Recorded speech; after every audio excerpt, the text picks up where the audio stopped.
আজকে বিকেলবেলা নামাজ পড়ে আসর নামাজ পড়ে বাইরে এলাম। হাঁটতে হাঁটতে চলে এসেছি খালেকগঞ্জ বাজারে। খালেকগঞ্জ বাজারে আসার পর দেখতেছি এখানে তারা ডাব বিক্রি করতেছে।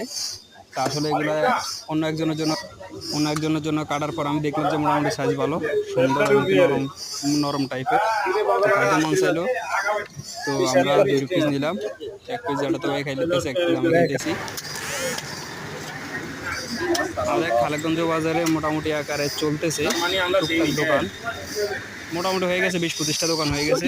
আর শালা পড়ে যেতে লইছিল তালার ডাবটা, এক হাতে কারণ আমার মোবাইল, এক হাতে আমার তালার ডাব খাইতেছি। নিচে পড়তে দিনে কিন্তু খাইলে যদি এতেও খায়। আরে মাশাআল্লাহ মাশাআল্লাহ, খাইতেছি, অনেক স্বাদই লাগলো, মজাই লাগতেছে। তো আপনারা কেউ খাইবেন নি চান? অনেক স্বাদের একটা জিনিস। এই জিনিসটাকে অন্য অন্য দেশ থেকে কী বলা হয় অবশ্যই কমেন্ট করে জানাবেন।